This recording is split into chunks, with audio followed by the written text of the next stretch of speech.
Have you heard of the sayings, if you never fail, how can you learn? Mistakes are part of the learning process. People everywhere, every day, are so quick to say these things, yet our very own education system cannot live by it. Today, I'm going to discuss my take on grade inflation, the process of making a student's grade larger on the report card than it actually is. Now, don't get me wrong. As an honor student, I personally love it so much. I love it when my teacher gives me bonus points for no reason. It makes my parents happy, makes me happy, makes my future college admissions officers happy. Everyone's happy. But you know who's not?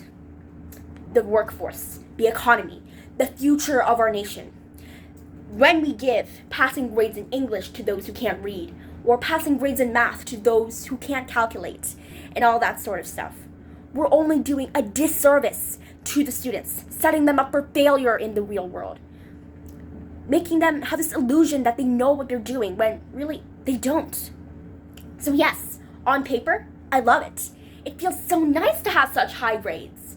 But when I look to the future, I can't say the same.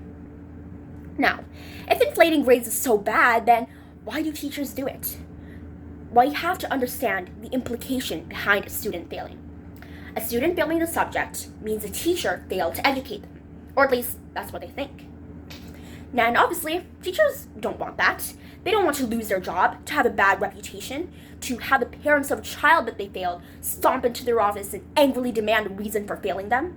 It's simply more convenient to bump up everyone's grades to let that failing student pass, as opposed to dealing with all the repercussions that follow. But is that what education has been reduced to? Convenience? Are we here to educate, or are we here to waste time, effort, and resources into teaching students without them gaining any knowledge? If we don't correct our youth for their mistakes, how can they learn?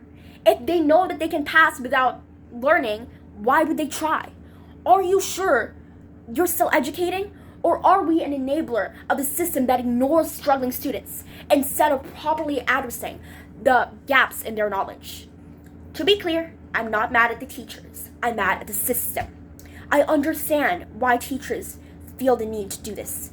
That is why I am begging on my knees to remove this stigma that surrounds failing grades, so that instead of breeding shame, we breed curiosity, care, empathy, a genuine concern as to why the student failed, and a patience to guide them, as opposed to letting them level up to a place that they're clearly not ready for.